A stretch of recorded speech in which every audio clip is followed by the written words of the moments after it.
नमस्ते, स्वागत है आप सभी का डीके कैरियर क्लासेस के यूट्यूब चैनल पर।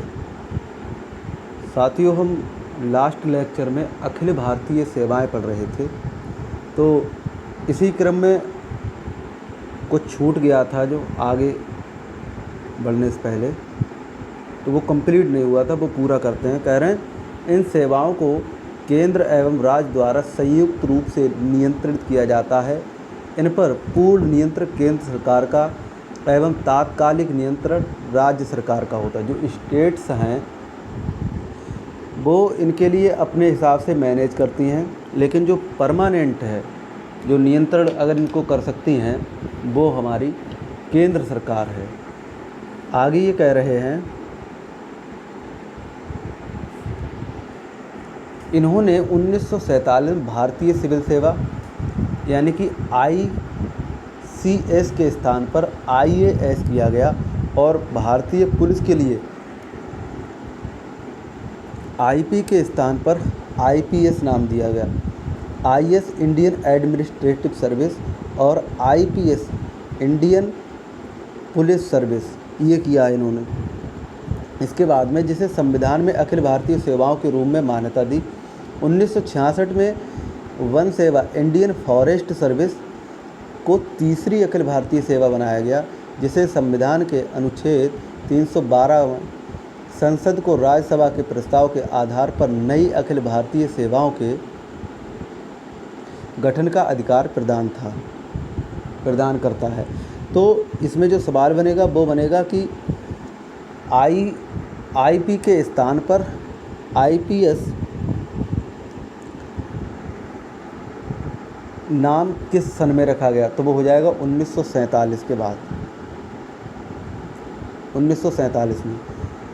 और वो पूछ लेगा कि IFS की सेवा भारत की जो तीसरी अखिल भारतीय सेवा है, इसको कब लागू किया गया, तो वो हो जाएगा 1966 में।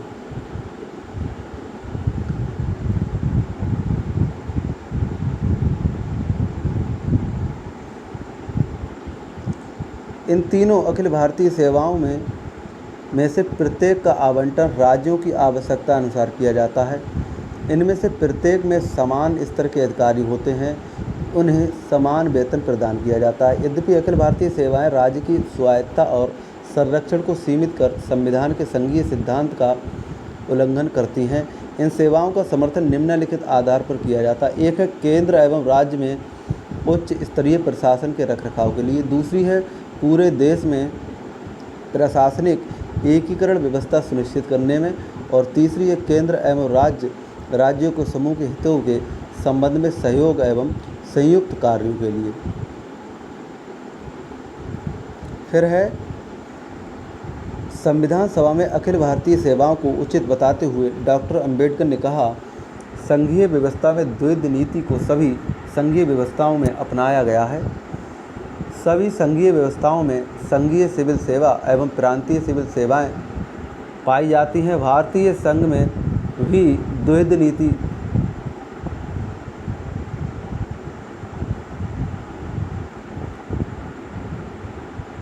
नीति तथा दो प्रकार की सेवाएं होंगी, किंतु इसका एक अपवाद भी होगा। यह पाया गया कि प्रत्येक देश में प्रशासन में कुछ विशेष पद प्रशासन के स्तर को बनाए रखने के लिए रणनीतिक पद कहे जाते हैं। निसंदेह प्रशासन का स्तर इन रणनीतियों के पदों पर संयुक्त किए जाने वाले लोक सेवकों की दक्षता पर निर्भर करता है। संविधान ने भी बिना किसी भेदभाव के राज्यों को ये भी अधिकार दिया है कि वे अपनी लोक सेवाओं का गठन करें। अखिल भारतीय सेवा हेतु अखिल भारतीय स्तर पर इनका आयोजन किया जाए। इसके द्वारा चयनित प्रशासकों हेतु अखिल भारतीय सेवाओं के समान वेतन भत्ते तथा उन्हें रणनीतिक या मुख्य पदों पर नियुक्ति के समान अवसर होने चाहिए। ये कहने का तात्पर्य इनका ये है, अम्बेडकर जी का, कि जैसे केंद्र में IAS नियुक्त किए जाते हैं, ऐसे ही स्टेट AS नियुक्त किए जाएं। जैसे उत्तर प्रदेश लिए UP PPSC और ऐसे ही RAS है। इस तरीक़ा के जो है राज्य जो हैं इन सभी के लिए एक एक वो बनाए हैं इन राज्यों में भी आप अपने नियुक्त कर सकते हैं, और केंद्र में तो हैं ही, ये कहना चाह रहे हैं। फिर है लोक सेवा आयोग। लोक सेवा आयोग के क्षेत्र में केंद्र राज्य संबंध निम्नलिखित हैं। राज्य लोक सेवा आयोग के अध्यक्ष व सदस्यों की नियुक्ति यद्यपि राज्यपाल द्वारा की जाती है, लेकिन उन्हें सिर्फ राष्ट्रपति द्वारा ही हटाया जा सकता है।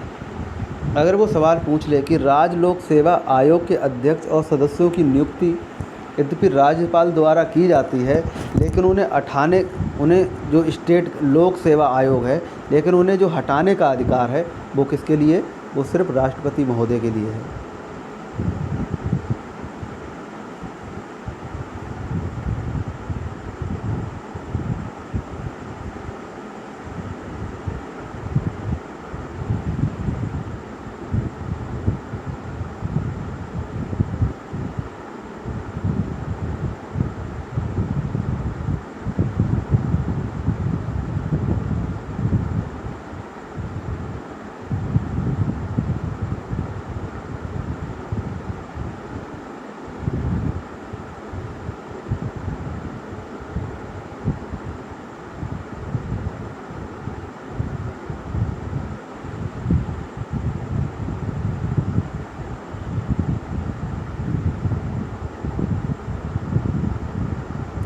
नेक्स्ट है संसद संयुक्त राज्य लोक सेवा आयोग, यानी कि JSPSC, जिसे बोलते हैं joint state public service commission. इसे JSPSC का जो फुल फॉर्म है वो है joint state public service commission का गठन संबंधित विधानमंडलों के अनुरोध पर कर सकती है। इसके अध्यक्ष और सदस्यों की नियुक्ति कौन करता है? राष्ट्रपति करता है। राज्यपाल के अनुरोध एवं राष्ट्रपति की मंजूरी के बाद संघ लोक सेवा आयोग जैसे UPSC राज्य की आवश्यकता अनुसार कार्य करता है। संघ लोक सेवा आयोग योजनाओं के क्रियान्वयन, संयुक्त भर्ती आदि पर राज्यों की सहायता दो या अधिक राज्यों के अनुरोध पर कर सकता है। अब है एकीकृत व्यवस्था। एकीकृत व्यवस्था क्या होती है वो देखते हैं।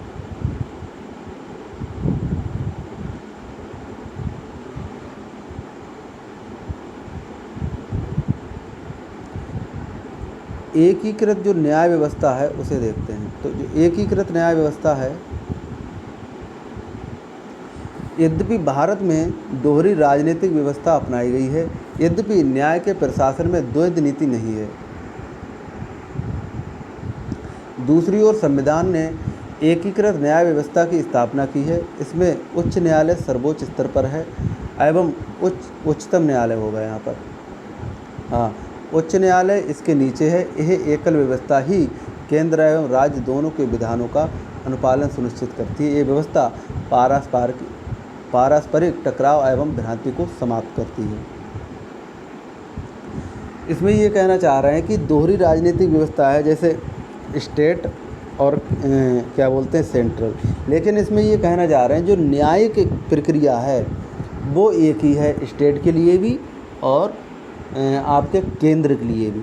लेकिन ऐसा नहीं है कि chief justice of India her state के अलग होंगे और चीफ जस्टिस ऑफ इंडिया केंद्र के अलग होंगे, वो एक ही है सभी के लिए। तो न्याय जो व्यवस्था है वो एक ही है, ये कहना चाह रहे हैं। फिर है उच्चतम न्यायालय के न्यायाधीशों की जो नियुक्ति है, उच्चतम न्यायालय के न्यायाधीशों की नियुक्ति राष्ट्रपति द्वारा सर्वोच्च न्यायालय के मुख्य न्यायाधीश एवं संबंधित राज्य के राज्यपाल के परामर्श से की जाती है।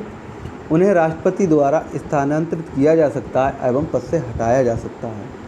अब यहाँ पर जो सवाल बनते हैं वो कैसे बनते हैं? सवाल ऐसे बनते हैं कि राष्ट्रपति की नियुक्ति कौन करता है, उच्च न्यायालय के न्यायाधीशों की नियुक्ति कौन करता है? तो राष्ट्रपति करता है। सर्वोच्च न्यायालय के मुख्य न्यायाधीश से संबंधित जो राज्यपाल से परामर्श करके राष्ट्रपति द्वारा और क्या क्या किया जाता है, उन्हें पद से हटाया भी जा सकता है। ये काम कौन करेंगे? राष्ट्रपति महोदय। अब है संसद विधान बनाकर दो या दो से अधिक राज्यों के लिए एक ही उच्चतम न्यायालय की स्थापना कर सकती है। उदाहरण के लिए महाराष्ट्र और गोवा या पंजाब और हरियाणा का एक कर दिया और महाराष्ट्र और गोवा का एक कर दिया, एक ही उच्च न्यायालय है, तो ये हो सकता है। आपातकालीन अवधि, आपातकालीन जो अवधि में क्या हो सकता है, राष्ट्रीय आपातकाल के समय अनुच्छेद 352 के अंतर्गत 8 केंद्र को इस बात का अधिकार प्राप्त हो जाता है कि वह किसी भी विषय पर राज्य या राज्यों के निर्देशित कर सकता है। इस प्रकार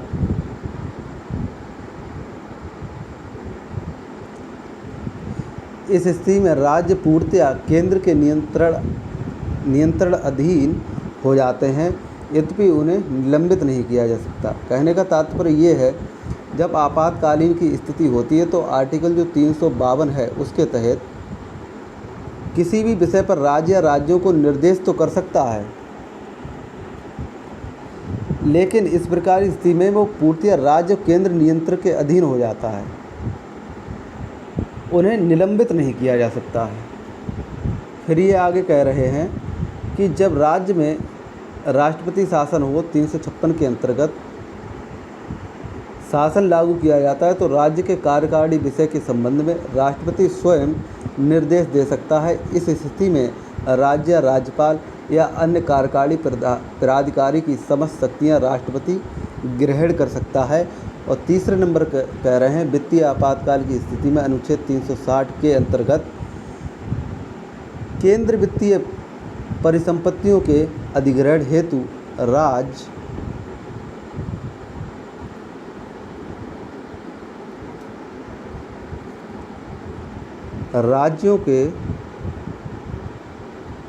राज्यों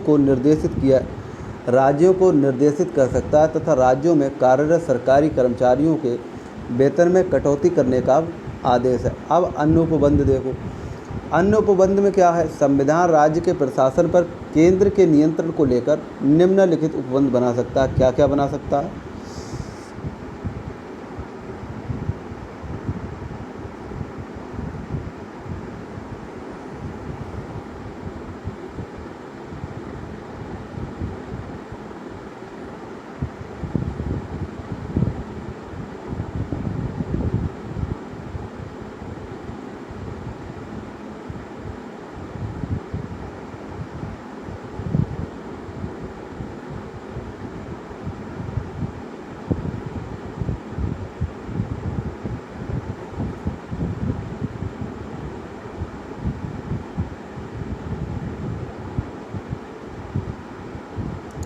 अन्य उपबंधों में है कि अनुच्छेद 355 केंद्र पर 2 कर्तव्यों को लागू करता है। आर्टिकल जो 355 है केंद्र पर 2 कर्तव्यों को लागू करता है। वह आक्रमण एवं आंतरिक अशांति से प्रत्येक राज्य की रक्षा करे, वह सुनिश्चित करे कि प्रत्येक राज्य की सरकार संविधान की व्यवस्थाओं के अनुरूप कार्य कर रही है या नहीं। 2 काम जो हैं वो केंद्र सरकार के लिए सौंपे गए हैं। बाह्य आक्रमण, अगर कोई दूसरा देश अपने देश पर चढ़ाई कर रहा है, या आंतरिक अशांति, जैसे आंतरिक अशांति है जो अग्निवीर का जो मुद्दा चल रहा है, इसमें प्रत्येक राज्य की रक्षा करे। यह भी सुनिश्चित करे दूसरे नंबर पर कि प्रत्येक राज्य की जो सरकार है वो संविधान के अनुसार चल रही है या मनमानी वहाँ पर सरकारें अपना काम कर रही हैं। तो 355 के जो आर्टिकल 355 है उसमें ये 2 बहुत महत्वपूर्ण चीज़ें हैं जो केंद्र के लिए जिम्मेदारी दी गई है कि बाहरी जो है आक्रमण और आंतरिक अशांति की स्थिति में वो रक्षा करे और राज्य की जो सरकारें हैं वो संविधान के अनुसार अपना शासन चलाएं। और आगे है कि राज्यों के राज्यपालों को राष्ट्रपति द्वारा नियुक्त किया जाता है। उनका कार्यकाल राष्ट्रपति की दया पर निर्भर करता है। जो प्रसाद पर्यंत का अर्थ होता है वो दया होती है। राज्य का संवैधानिक अध्यक्ष होने के अतिरिक्त राज्यपाल केंद्र के एजेंट के रूप में कार्य करता है। वह राज्य के प्रशासनिक मामलों की रिपोर्ट समय समय पर क्या करता है, केंद्र को देता है। नेक्स्ट है राज्य निर्वाचन आयोग की नियुक्ति यद्यपि राज्यपाल द्वारा की जाती है लेकिन राष्ट्रपति द्वारा ही हटाया जा सकता है। राज्य को जो चुनाव होते हैं तो उसमें जो राज्य आयुक्त की जो नियुक्ति होती है वो उसकी जो नियुक्ति तो राज्यपाल करता है, लेकिन उसे हटाने का जो अधिकार है वो सिर्फ राष्ट्रपति महोदय को है। अब है संविधान से अलग जो हटके कुछ युक्तियाँ, संविधान नेतर जो युक्तियाँ हैं वो क्या क्या हैं। वो हैं कि उपरोक्त वर्णित संवैधानिक युक्तियों के अतिरिक्त केंद्र एवं राज्यों के मध्य सहयोग एवं समन्वय हेतु कई अन्य संविधानेतर युक्तियाँ भी हैं। इनमें बड़ी संख्या में परामर्शदात्री निकाय एवं केंद्र के स्तर पर आयोजित सम्मेलन आदि शामिल हैं। वे कौन कौन से हैं? इसमें ये कह रहे हैं कि अब नीति आयोग गैर संवैधानिक परामर्शदात्री निकायों में शामिल है, जिसे नीति आयोग, जिसे योजना आयोग का स्थान लिया, योजना आयोग के स्थान पर इसे नीति आयोग कर दिया। राष्ट्रीय एकता परिषद, केंद्रीय स्वास्थ्य परिषद, परिवार कल्याण, केंद्रीय स्थानीय शासन परिषद, क्षेत्रीय परिषदें, उत्तर पूर्व परिषद, जो इस तरीक़ा की ये जो चीज़ें हैं ये जो संविधान में वर्णित नहीं हैं, लेकिन फिर भी इनका उपयोग किया जाता है। केंद्रीय भारतीय चिकित्सा परिषद, केंद्रीय होम्योपैथिक परिषद, परिवहन विकास परिषद, विश्वविद्यालय अनुदान आयोग इत्यादि। केंद्र राज्य संबंध के विकास हेतु या तो वार्षिक या आवश्यकता अनुसार विभिन्न विषयों पर विचार विमर्श किया जाता है। ये विषय इस प्रकार हैं: राज्यपालों का सम्मेलन, इसकी अध्यक्षता राष्ट्रपति करता है। मुख्यमंत्रियों का सम्मेलन, इसकी अध्यक्षता प्रधानमंत्री करता है। मुख्य सचिवों का सम्मेलन, इसकी अध्यक्षता कैबिनेट सचिव करता है। पुलिस महानिदेशक का सम्मेलन, मुख्य न्यायाधीशों का सम्मेलन, इसकी अध्यक्षता है उच्चतम न्यायालय का मुख्य न्यायाधीश, जो उच्चतम न्यायालय यानी कि chief justice of India CJI जो होता है वो करता है। कुलपतियों का सम्मेलन, गृह मंत्रियों का सम्मेलन, इसकी अध्यक्षता केंद्रीय गृह मंत्री करता है। विधि मंत्रियों का सम्मेलन, इसकी अध्यक्षता केंद्रीय विधि मंत्री करता है। अब है वित्त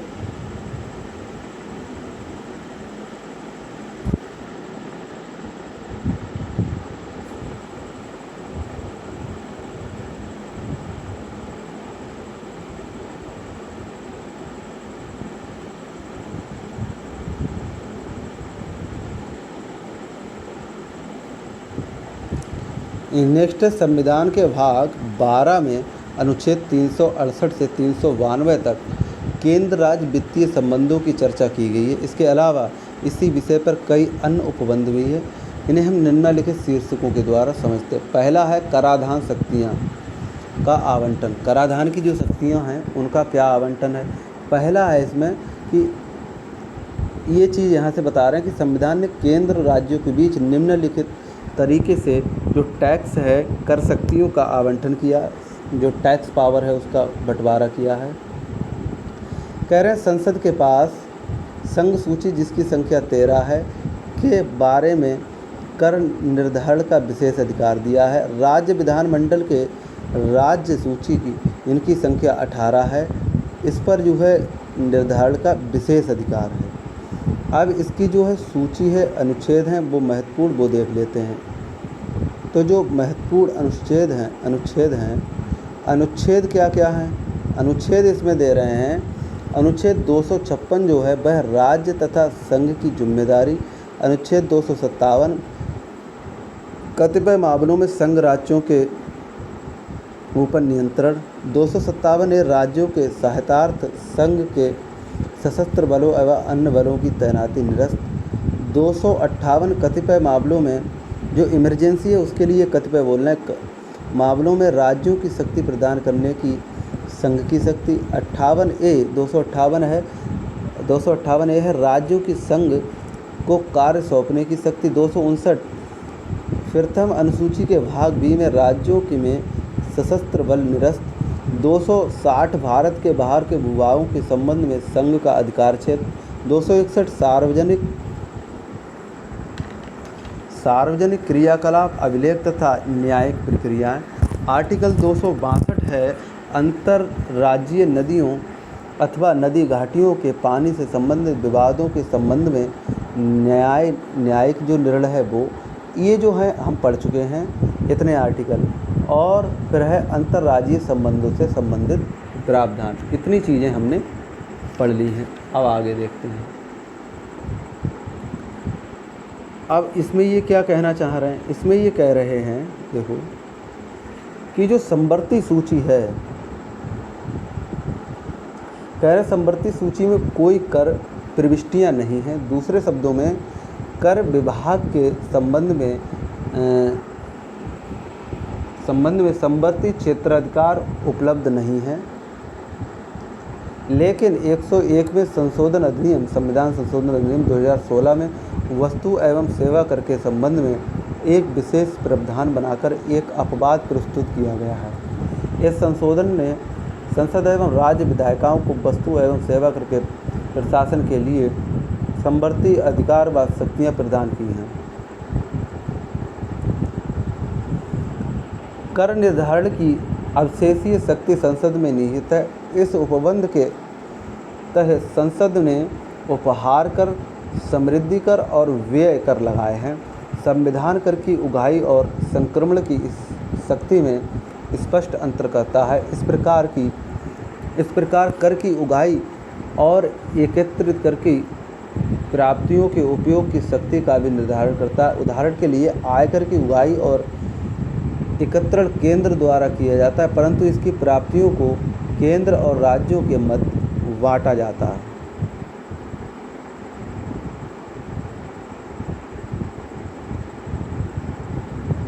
इसके अतिरिक्त संविधान ने राज्यों की कर निर्धारण शक्ति पर निम्नलिखित पाबंदियां भी लगाईं।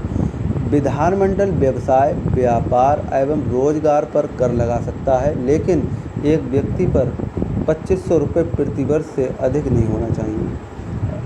2500 नहीं होगा यहाँ पर। विधानमंडल व्यवसाय, व्यापार एवं रोजगार पर टैक्स लगा सकता है, लेकिन एक व्यक्ति पर 25,000, ये 2.5 लाख नहीं, ये 2.5 लाख होगा यहाँ पे। ये है ना, ये 2.5 लाख होगा, ये 2.5 लाख कर लेना। प्रति वर्ष से अधिक नहीं होनी चाहिए। फिर है कि राज्य विधान मंडल वस्तुओं की खरीद बिक्री, समाचार पत्रों,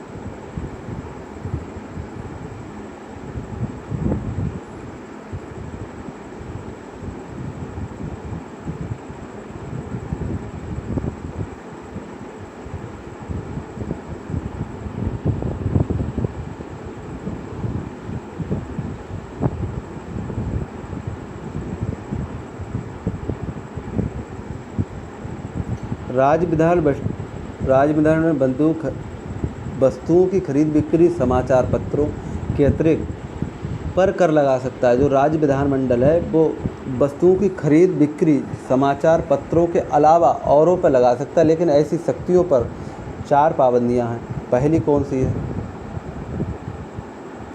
पहली है, राज्य के बाहर किसी वस्तु की खरीद बिक्री पर कर नहीं लगाया जा सकता। राज्य के बाहर किसी वस्तु की खरीद बिक्री पर कर नहीं लगाया जा सकता। आयात या निर्यात के दौरान खरीद बिक्री पर कर नहीं लगाया जा सकता। अंतर्राज्यीय व्यापार एवं वाणिज्य के दौरान किसी खरीद बिक्री पर टैक्स नहीं लगाया जा सकता। फिर है, संसद द्वारा अंतर्राज्यीय व्यापार एवं वाणिज्य के तहत महत्वपूर्ण घोषित मसलों पर क्रय विक्रय के आधार पर प्रतिबंध। नेक्स्ट है, राज्य विधायिका को निम्नलिखित 2 मामलों में वस्तु की, सेवा की अथवा दोनों की आपूर्ति पर टैक्स अधिरोपित करने प्रतिबंधित किया गया है। जबकि ऐसा आपूर्ति राज्य के बाहर की गई हो, जबकि ऐसी आपूर्ति आयात अथवा निर्यात के दौरान होती हो। पुनः संसद को यह शक्ति, जो क्या बवाला है यार जिंदगी में।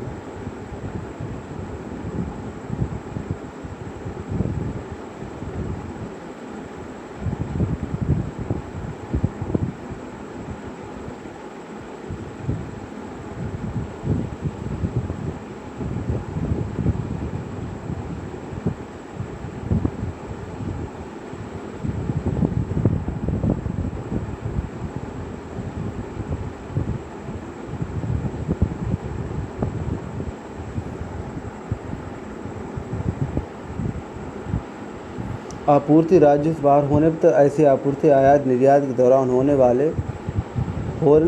होने के बारे में विनिश्चित कर सिद्धांत अथवा नीति निरूपित करे।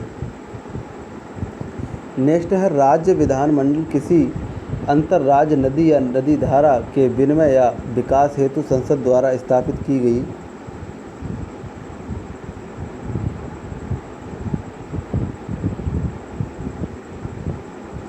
प्राधिकरण को किसी पानी या बिजली एकत्रीकरण उत्पादन खपत वितरण या बिक्री पर कर निर्धारित कर सकती है, लेकिन ऐसे किसी कानून को प्रभावी बनाने से पूर्व राष्ट्रपति की सिफारिश को सुरक्षित रखना होगा, उसकी सहमति लेनी होगी। फिर है कि कर राजस्व का वितरण, जो टैक्स है उसका जो है राजस्व जो एकत्रित हुआ उसका जो वितरण होगा। 80वां जो संशोधन अधिनियम 2002 में तथा 101वां संविधान संशोधन अधिनियम 2016 के द्वारा केंद्र राज्य के बीच कर राजस्व बंटवारे की योजना पर व्यापक परिवर्तन किया गया। वो क्या परिवर्तन हुआ? वो हुआ है कि 80वां संशोधन अधिनियम 10वें वित्त आयोग की सिफारिशों को प्रभावी करने के लिए लागू किया गया था। आयोग ने सिफारिश की थी कि कुछ केंद्रीय करों एवं कराधानों से प्राप्त कुल आय का 29% राज्यों को मिलना चाहिए। इसे अवमूल्यन की वैकल्पिक योजना के रूप में जाना गया तथा यह पूर्वव्यापी 1 अप्रैल 1996 से अस्तित्व में आया। इस संशोधन से आयकर के साथ ही अन्य करों जैसे निगम कर, कस्टम ड्यूटी आदि का प्रावधान किया गया।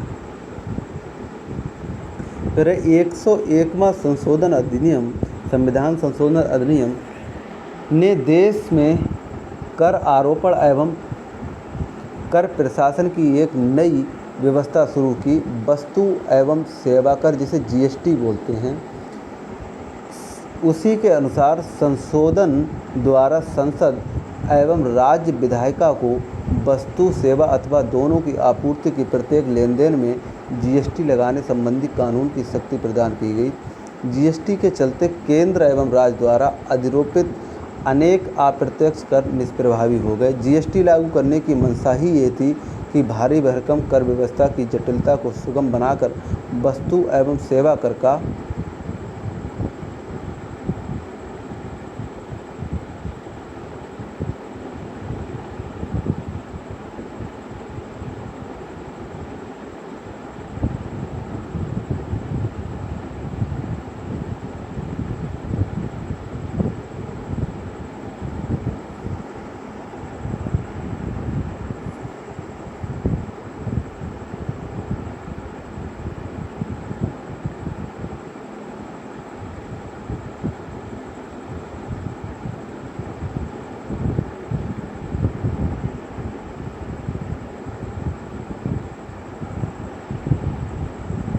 वस्तुओं एवं सेवाओं कर साझा राष्ट्रीय जटिलता को सुगम बनाकर वस्तुओं एवं सेवाओं का एक साझा राष्ट्रीय बाजार बनाया जाए।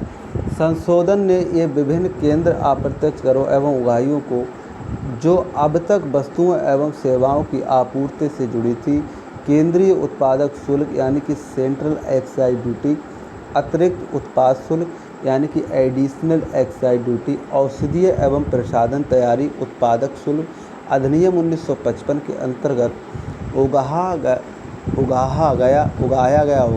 उगाया गया उत्पादक शुल्क एवं सेवा कर, अतिरिक्त सीमा शुल्क जिसे प्रतिकार शुल्क कहा जाता है, additional custom duty commonly known as countervailing duty जिसे हम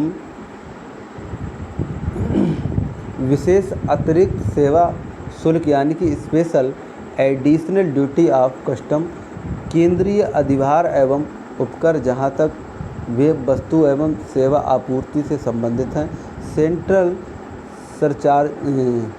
surcharges and cess so far as they are related to the supply of goods and service।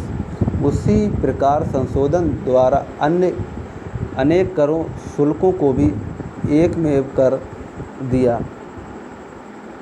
राज्य मूल वर्धित कर यानी कि स्टेट वैल्यू एडेड टैक्स, बिक्री कर, सेल टैक्स, मनोरंजन कर स्थानीय निकाय द्वारा,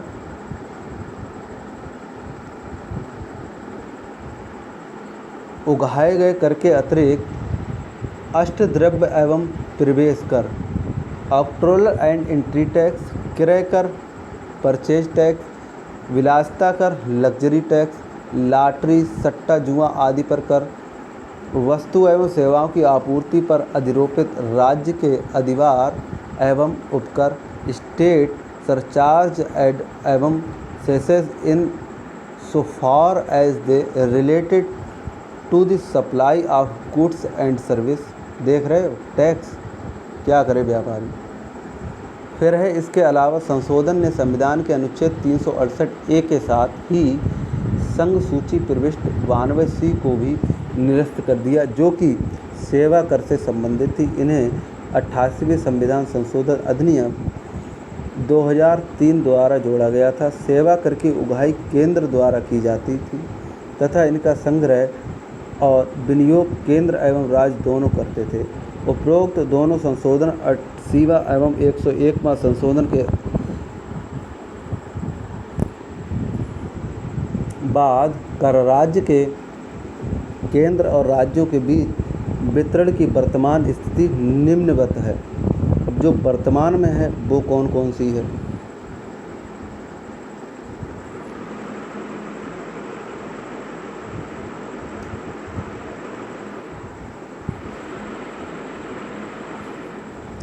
तो वो है इसमें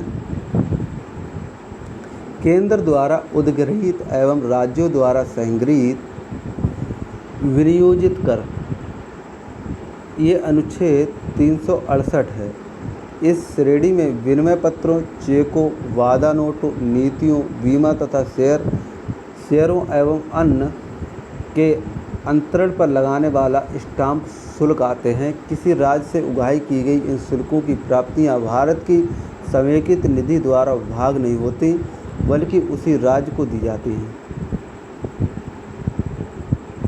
और सेकंड नंबर पे है वो है केंद्र द्वारा उद्गृहित सेवा कर, लेकिन केंद्र एवं राज्यों द्वारा संगृहीत एवं विनियोजित कर अनुच्छेद 368 का सेवाओं पर कर केंद्र द्वारा लगाया जाता है, लेकिन इनका संग्रहण एवं उपयोग केंद्र एवं राज्य दोनों मिलकर करते हैं।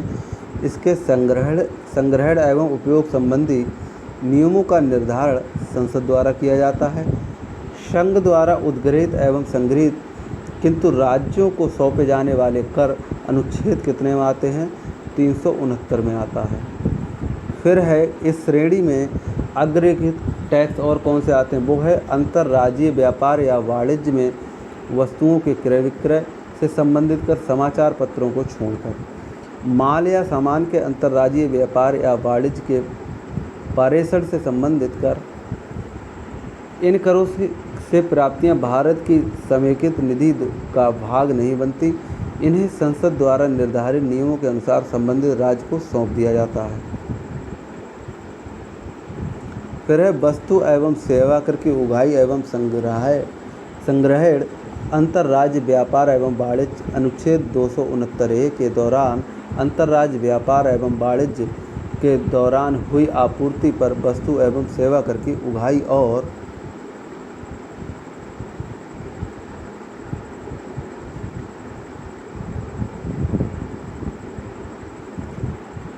संग्रहण केंद्र द्वारा किया जाता है, लेकिन यह कर केंद्र और राज्यों के बीच उसी प्रकार बांट दिया जाता है जैसा कि जीएसटी काउंसिल की अनुशंसाओं पर संसद निर्धारित करती है। पुनः संसद आपूर्ति का स्थान निर्धारित करने के लिए नीति और सिद्धांत निरूपित करने तथा यह निश्चित करने के लिए अधिकृत है कि अंतर्राज्य व्यापार वाणिज्य में वस्तु अथवा सेवा अथवा दोनों की आपूर्ति कब होगी। फिर है संघ द्वारा उद्गृहित एवं संग्रहित किए जाने वाले तथा केंद्र एवं राज्यों के बीच बंटने वाले कर बंटवारे की उक्त व्यवस्था अनुच्छेद 270। इस श्रेणी में संघ सूची में उल्लेखनीय सभी टैक्स और शुल्क यानी कि फीस आते हैं। वो कौन कौन? संविधान के अनुच्छेद 268, 269 का में उल्लिखित कर ऊपर उल्लिखित हैं। फिर है दूसरे नंबर पर संविधान के अनुच्छेद 271 में उल्लिखित टैक्स नीचे उल्लिखित पर अधिभार किसी विशिष्ट प्रयोजन के लिए लगाया गया कोई शेष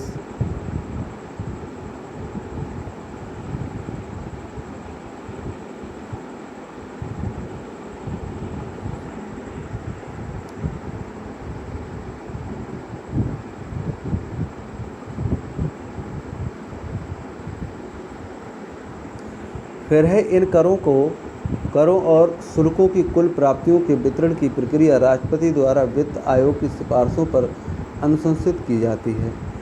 नेक्स्ट है ई, वो है कुछ शुल्कों और करों पर संघ के प्रयोजन के लिए अधिभार। अनुच्छेद 271 में संसद किसी भी समय उपरोक्त वर्णित द्वितीय एवं तृतीय श्रेणी करों को अपनी आवश्यकता पूर्ति के लिए अनुच्छेद 269 एवं 270 में उल्लिखित अधिभार लगा सकती है। ये सीधे केंद्र को प्राप्त होते हैं। दूसरे शब्दों में राज्यों को इनका हिस्सा प्राप्त नहीं होता है, तथापि वस्तु एवं सेवा कर यानी कि जीएसटी एवं अधिभार से मुक्त।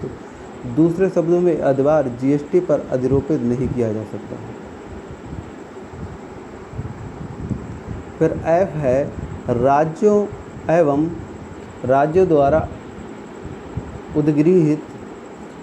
द्वारा उद्गृहित संग्रहित एवं उपभोग किए जाने वाले टैक्स कौन कौन से हैं? ये पूर्णतः राज्यों के कर हैं। इनका उल्लेख राज्य सूची में किया गया है तथा इनकी संख्या 18 है। ये इस प्रकार है: भू राजस्व, कृषि आय पर टैक्स, कृषि भू के उत्परिवर्तन सक्सेशन से संबंधित शुल्क। फिर है कृषि भूमि से संबंधित संपदा शुल्क, भूमि और भवनों पर टैक्स, खनिज अधिकारों पर टैक्स, मानव उपयोग के लिए अल्कोहलीय पेय पदार्थ, अफीम, भारतीय भांग तथा अन्य नशीली दवाइयाँ एवं नशीले पदार्थों पर उत्पादन शुल्क, लेकिन अल्कोहल युक्त औषधि एवं प्रसाधन सामग्री पर नहीं लगाए जाते हैं। बिजली के उपयोग एवं बिक्री पर टैक्स। फिर है कच्चे तेल, high speed diesel, motor spirit, petrol, प्राकृतिक गैस, इंजन टरबाइन ईंधन तथा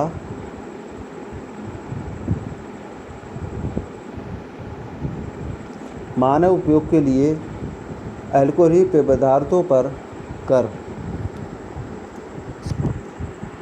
अंतर्राज्य व्यापार एवं वाणिज्य के दौरान बिक्री तथा ऐसी वस्तुओं को अंतर्राष्ट्रीय व्यापार अथवा वाणिज्य के दौरान बिक्री तथा ऐसी वस्तुओं को अंतर्राष्ट्रीय व्यापार अथवा वाणिज्य के दौरान बिक्री शामिल नहीं है। नेक्स्ट है सड़क अथवा अंतर्देशीय जल परिवहन में वस्तु तथा यात्रियों को ढोने पर लगा टैक्स, वाहनों पर टैक्स, पशुओं तथा नौकाओं पर टैक्स, पथकर जो टोल टैक्स होते हैं, व्यवसाय व्यापार, कालिंग्स तथा रोजगार पर टैक्स, कैपिटेशन टैक्स, मनोरंजन तथा मन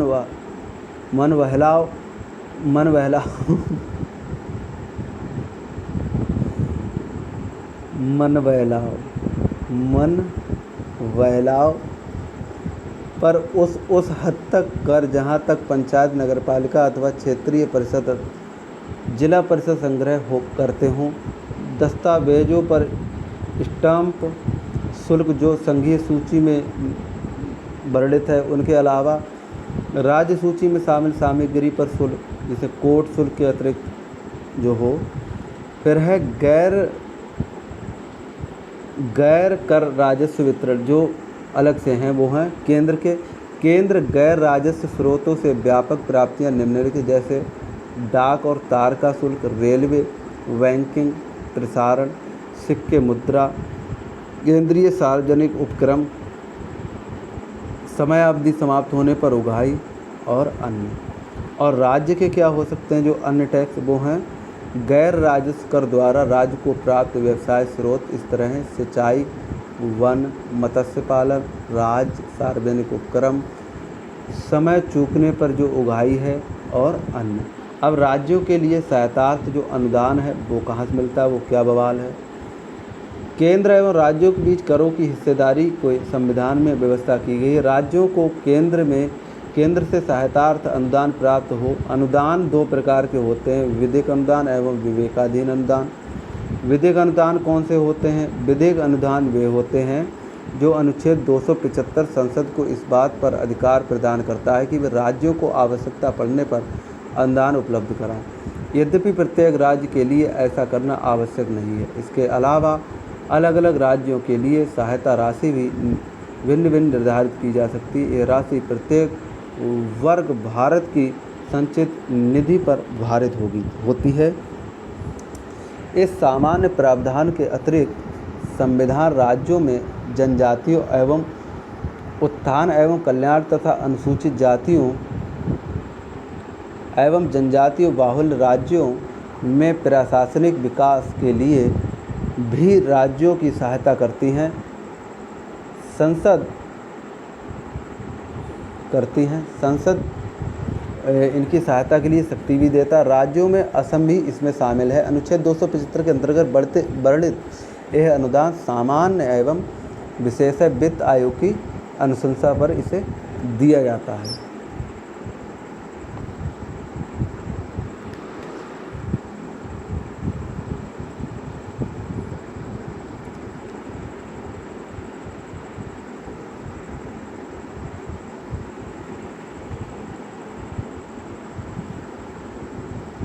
नेक्स्ट है विवेकाधीन अनुदान। विवेकाधीन जो अनुदान है वो क्या होता है?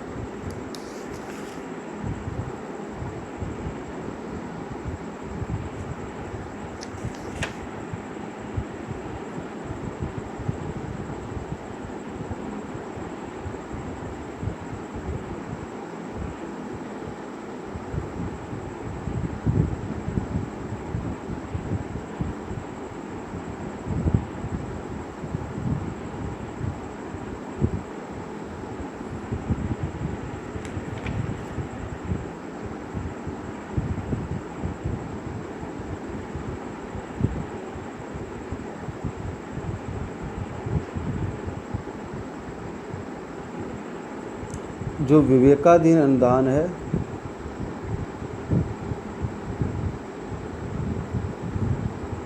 वो देखते हैं।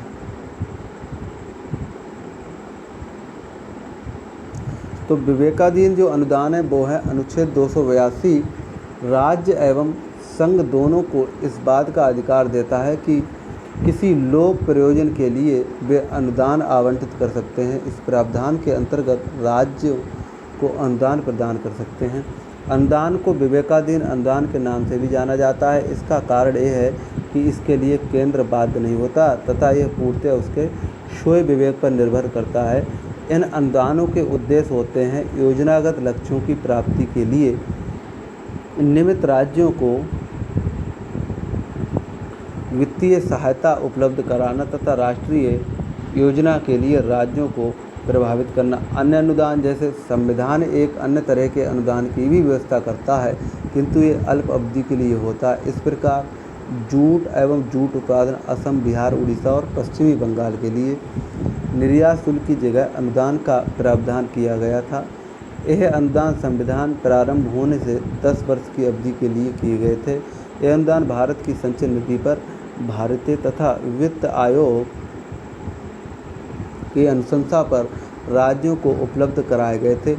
वस्तु एवं सेवा कर परिषद जो है जीएसटी, वस्तु एवं सेवा कर जीएसटी के सक्षम एवं कुशल प्रशासन के लिए केंद्र राज्यों के बीच सहयोग एवं समन्वय जरूरी है। इस आपसी सहयोग और परामर्श को संभव बनाने के लिए 101वें संविधान संशोधन अधिनियम 2016 वस्तु एवं सेवा कर परिषद जीएसटी काउंसिल की स्थापना का प्रावधान करता है। इसके बाद है अनुच्छेद 279 एवं राष्ट्रपति को एक आदेश द्वारा जीएसटी काउंसिल गठित करने के लिए अधिकृत करता है। यह केंद्र और राज्यों को एक संयुक्त फोरम इसमें अपेक्षा की जाती है कि यह निम्नलिखित मामलों में केंद्र और राज्यों की अनुशंसा करेगा। केंद्र राज्यों तथा स्थानीय निकायों द्वारा वसूले गए टैक्स, उपकर एवं अधिभार जिनका जीएसटी में विलय हो जाता है, वे वस्तुएं एवं सेवाएं जिन पर जीएसटी लगेगा जो जीएसटी से मुक्त होंगी, इस बात का निर्धारण करते हैं।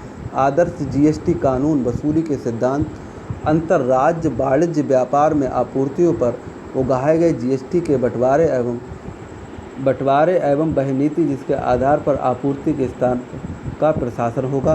कारोबार की शुरुआती सीमा जिसके नीचे जीएसटी से छूट मिल जाती है।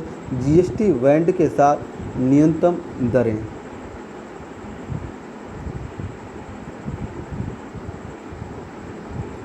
आगे देखते हैं।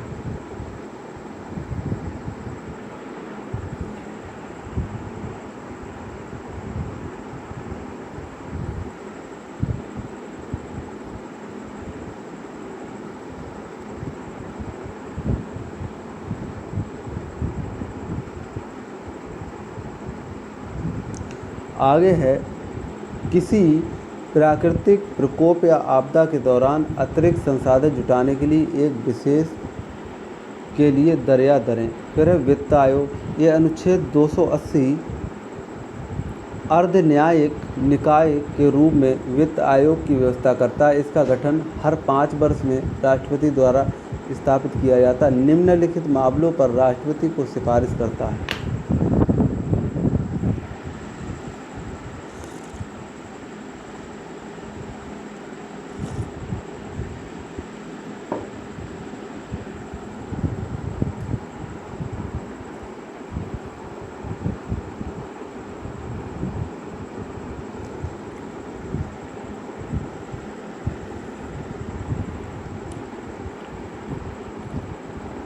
केंद्र एवं राज्यों के बीच कराधान व्यवस्था का निर्धारण और ऐसी प्राप्तियों का राज्यों के बीच हिस्सेदार का निर्धारण, वे सिद्धांत जिनके तहत राज्य केंद्र भारत की संचय निधि से संबंधित अनुदान लेकर कार्य करता है।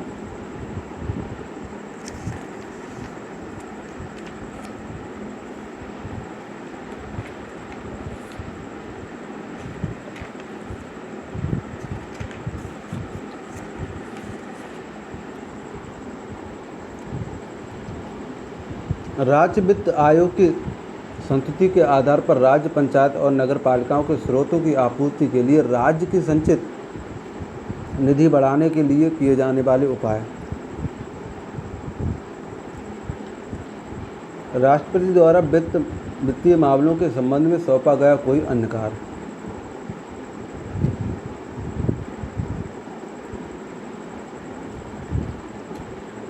1960 तक आयोग असम, बिहार, उड़ीसा, पश्चिमी बंगाल के लिए जूट उत्पादन निर्यात शुल्क के एवरेज में प्रतिवर्ष प्रदान किए जाने वाले अनुदान से संबंध सरकार को सुझाव देता था। संविधान वित्त आयोग के देश में वित्तीय संघात्मक से संतुलन चक्र के रूप में परिकल्पित करता था। यद्यपि गैर संवैधानिक गैर विधायी निकाय योजना आयोग के उद्भव के उपरांत केंद्र राज्य संबंधों से संबंधित वित्त आयोग की भूमिका कैसी थी? संकुचित थी। अब है राज्यों के हितों के संरक्षण के लिए क्या करता है केंद्र, तो वो है वित्तीय मामलों पर राज्य हितों की रक्षा के लिए संविधान में यह एक व्यवस्था की गई कि संसद सिर्फ राष्ट्रपति की सिफारिश पर निम्नलिखित विधेयकों को संसद में प्रस्तुत करें। पहला क्या है? पहला है ऐसा विधेयक जिसमें राज्यों का हित हो वह किसी कर या किसी शुल्क को अध्यारोपित करे। ऐसा विधेयक जो भारतीय आयकर को विधेयक और विधायक में अंतर होता है, वह प्रक्रिया जो किसी कानून बनाने के लिए राष्ट्रपति की जब तक मोहर ना लगे तब तक उसके लिए हम विधेयक कहेंगे, मोहर लगते ही उसके लिए हम क्या कहेंगे, कानून कहेंगे। ऐसे समझो। आयकर को लागू करने से संबंधित प्रयोजनों से हेतु परिभाषित अभिव्यक्ति कृषि आय के अर्थ में परिवर्तन करे। ऐसा विधेयक जो राज्यों में वितरित या वितरणों की जाने वाली राशि के नियम को प्रभावित करे। नेक्स्ट है ऐसा विधेयक जो राज्यों के प्रयोजन हेतु किसी विशिष्ट कर या शुल्क पर आधारित अध्यारोपित करे। कर या शुल्क जिसमें राज्य का हेतु अभिव्यक्ति का अर्थ है कर या शुल्क जिसकी कुल प्राप्तियों का पूर्ण या कोई भाग।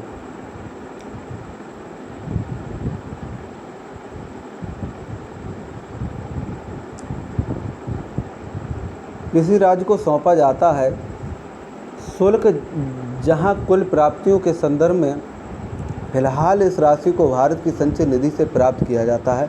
कुल प्राप्तियां अभिव्यक्ति का अर्थ है संग्रह की लागत को घटाकर प्राप्त हुई कर शुल्क प्राप्तियों किसी क्षेत्र में कर या शुल्क की कुल प्राप्तियों का निर्धारण और प्रमाणन भारत के नियंत्रक और महालेखा परीक्षक द्वारा किया जाता है।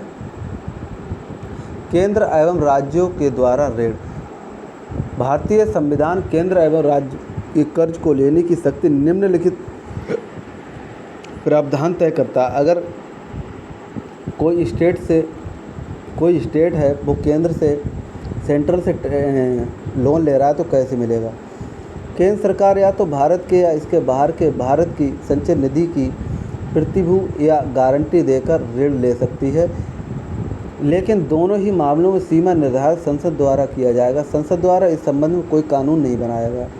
इसी तरह एक राज्य सरकार बाहर से नहीं राज्य की संचय निधि से प्रतिभू या गारंटी देकर ऋण ले सकती है, लेकिन सीमा निर्धारण राज्य विधानमंडल द्वारा किया जाएगा।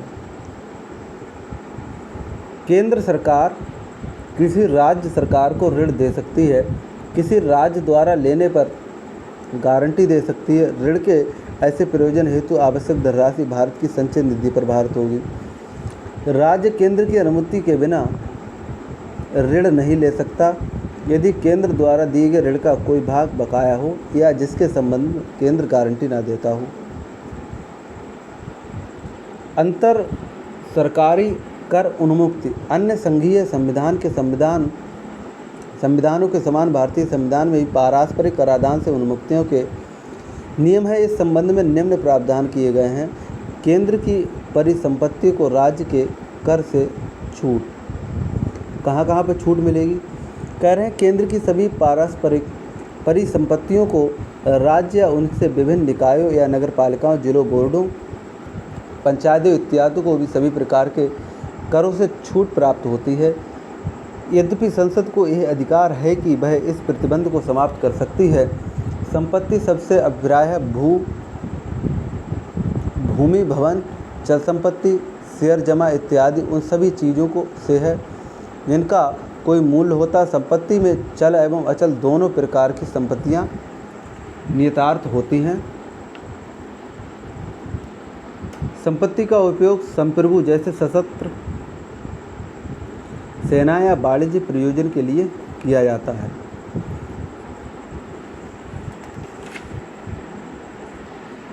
आगे है केंद्र सरकार द्वारा निर्धारित नियमों या कंपनियों को राज्य कराधान या स्थानीय कराधान से उन्मुक्ति प्राप्त नहीं होती है। इसका कारण यह है कि निगम या कंपनी एक पृथक विधिक अस्तित्व है। राज्य की पारस्परिक संपत्तियों या आय को केंद्रीय कर से छूट। राज्यों की पारस्परिक एवं आय को भी केंद्रीय टैक्स से छूट प्राप्त होती है। ये आय संप्रभु कार्य या वाणिज्य कार्यों से हो सकती है, लेकिन स्वयं प्रभु का अर्थ नीचे कमेंट में लिख देना जिससे पता हो। देखें आप लोग क्या पढ़ते हैं या नहीं पढ़ते। किंतु यदि संसद अनुमति दे तो केंद्र वाणिज्य आय पर कर लगा सकता है। यद्यपि केंद्र चाहे तो वह कार्य या व्यवसाय विशेष को इस टैक्स से छूट भी दे सकता है। उल्लेखनीय है कि राज्य में स्थिति स्थानीय स्थानों केंद्र कर से मुक्त नहीं होती है। इसी तरह निगमों एवं राज्य की स्वामित्व वाली कंपनियों की परिसंपत्तियों एवं आय केंद्र कर लगा सकती है। 1963 में सर्वोच्च न्यायालय ने अपने एक सलाहकारी निर्णय में यह सलाह दी कि केंद्र द्वारा राज्यों को दी जाने वाली छूट ऐसी होनी चाहिए जिसमें सीमा उत्पाद शुल्क पर कोई प्रभाव ना पड़े। दूसरे शब्दों में केंद्र राज्य द्वारा आयोजित निर्धारित वस्तुओं पर टैक्स लगा सकती है, वह राज्य में उत्पादित या विनिर्मित सामान पर उत्पादित शुल्क लगा सकती है।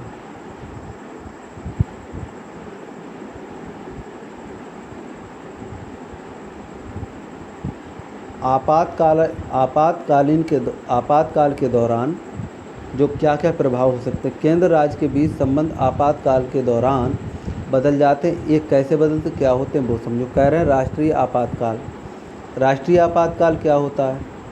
जब राष्ट्रीय आपातकाल लागू हो, अनुच्छेद 352 के अंतर्गत राष्ट्रपति केंद्र राज्यों के बीच संवैधानिक राजस्व वितरण को परिवर्तित कर सकता है। इसका तात्पर्य ये है कि राष्ट्रपति या तो वित्तीय अंतरण को कम कर सकता है या रोक सकता है, या परिवर्तन जिस वर्ष आपातकाल की घोषणा की गई हो उस वित्तीय वर्ष की समाप्ति तक प्रभावी भी रख सकता है।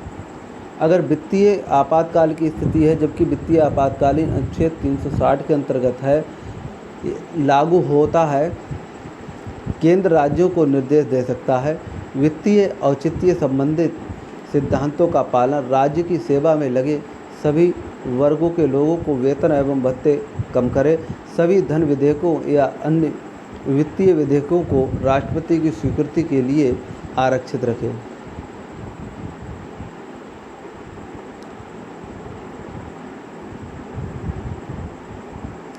इसमें 268 जो है वो हो जाता है संघ द्वारा आरोपित किंतु राज्यों द्वारा संग्रहित एवं उपयोग किए गए टैक्स। 268 हो जाता है संघ द्वारा आरोपित तथा राज्यों द्वारा संग्रहित एवं उपयोग किया गया सेवा कर। और 269 है केंद्र द्वारा लगाए गए एवं संग्रहित किए गए किंतु राज्यों को दिए जाने वाले कर। और 269 है अंतर्राज्यीय व्यापार या वाणिज्य के दौरान वस्तु या सेवा कर की उगाही और संग्रह। अनुच्छेद 270 हो जाता केंद्र एवं राज्यों के बीच लगाए गए कर एवं संघ तथा राज्यों के बीच वितरण। आर्टिकल 271 हो जाता संघ के लिए कतिपय करों के अतिरिक्त सरचार्ज। आर्टिकल 272 हो जाता संघ द्वारा लगाए गए एवं संग्रहित किए गए जो कि संघ और राज्यों के बीच वितरित किए जा सकते हैं, ये निरस्त किया गया।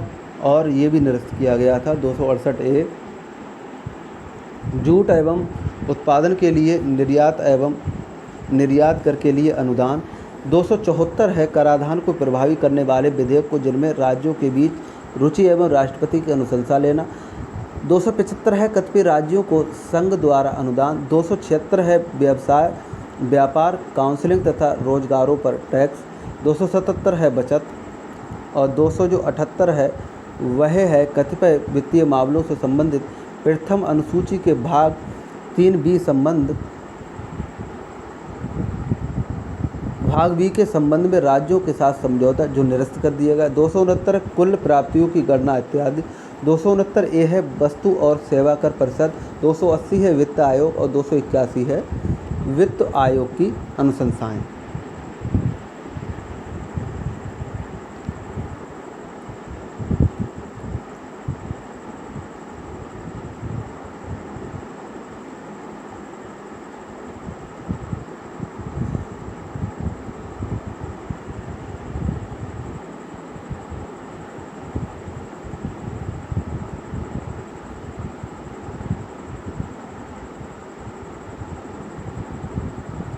दो 282 है संघ अथवा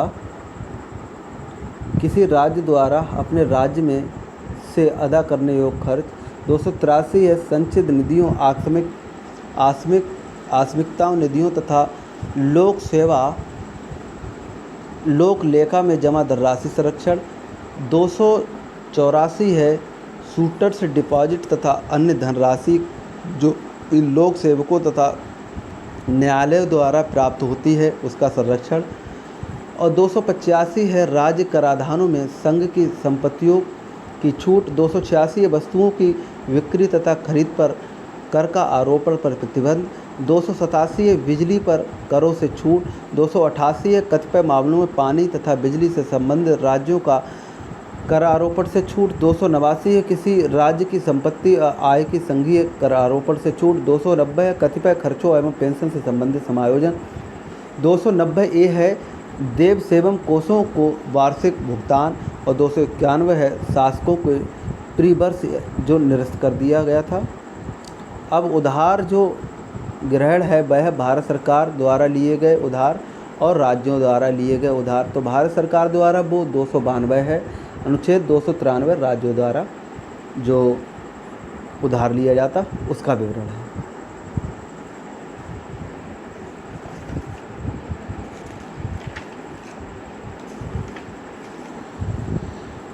नेक्स्ट है केंद्र राज्य संबंधों में प्रवृत्तियाँ। आर्टिकल जो 200 केंद्र राज्य संबंधों की जो प्रवृत्तियाँ हैं वो क्या होती हैं। कह रहे हैं ये कि 1967 तक केंद्र राज्य संबंध व्यापक एवं सामान्य बने रहे। केंद्र एवं ज़्यादातर राज्यों में एक ही दल का शासक था।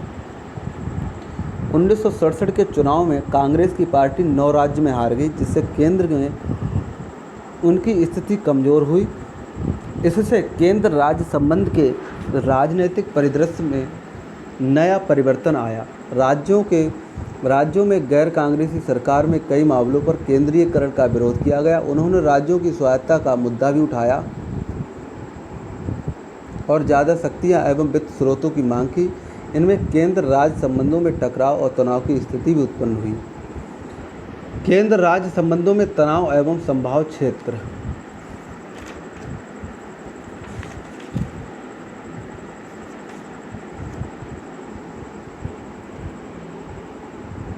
जिन मुद्दों के कारण केंद्र और राज्यों के बीच तनाव व टकराव पैदा हुआ है वे है राज्यपाल की नियुक्ति एवं बर्खास्ती का तरीका, राज्यपाल का दलगत या पक्षधारपूर्ण रवैया, पार्टी हित में राष्ट्रपति शासन को लगाना, राज्य में कानून एवं व्यवस्था बनाने के लिए केंद्रीय बलों की तैनाती, राज्य विधेयकों को राष्ट्रपति की स्वीकृति के लिए आरक्षित रखना, राज्य के लिए वित्तीय आवंटन में भेदभाव,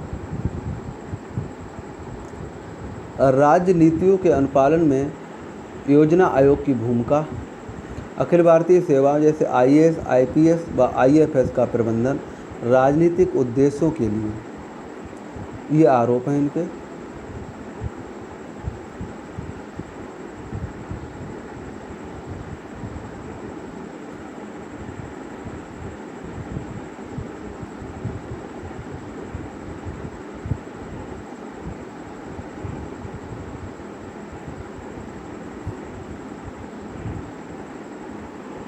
फिर है इलेक्ट्रॉनिक मीडिया का प्रयोग। फिर है इसमें मुख्यमंत्री के विरुद्ध जांच आयोग की नियुक्ति। फिर है केंद्र एवं राज्यों के वित्तीय हिस्सेदारी, राज्य सूची केंद्र द्वारा अतिक्रमण। 1960 के दशक में के मध्य से ही केंद्र राज्यों संबंध पर विचार किया जा रहा है। केंद्र राज्य संबंधों के मुद्दे पर निम्नलिखित कार्य भी हुए हैं। पहला जो हुआ है वो है प्रशासनिक सुधार। प्रशासनिक सुधार में केंद्र सरकार ने मोरारजी देसाई, जिनका अनुसरण के हनुमंतैया ने किया था, इसकी अध्यक्षता में 1966 में प्रशासनिक सुधार आयोग ARC का गठन किया गया। आयोग की रिपोर्ट के अध्ययन के लिए MC सीतलवाड़ के अधीन एक दल का गठन किया गया। अंतिम रिपोर्ट 1969 में केंद्र सरकार द्वारा सौंपी गई, जिसने केंद्र राज्य संबंधों को सुधारने के लिए 22 सिफारिशें प्रस्तुत की। मुख्य सिफारिशों से इस प्रकार हैं। मुख्य सिफारिशों में से जो सिफारिशें हैं वो क्या क्या हैं। संविधान के अनुच्छेद 263 के तहत एक अंतर्राज्यीय परिषद का गठन किया जाए। राज्यपाल के रूप में गैर दलीय ऐसे व्यक्ति को नियुक्त किया जाना चाहिए जिसका सार्वजनिक जीवन व प्रशासन लंबा अनुभव रहा हो। राज्य के लिए अधिकतम शक्तियों का क्या हो प्रयोजन किया गया हो। इससे आगे का नेक्स्ट लेक्चर में डिस्कस करेंगे। तब तक के लिए टाटा और बाय बाय, जय हिंद।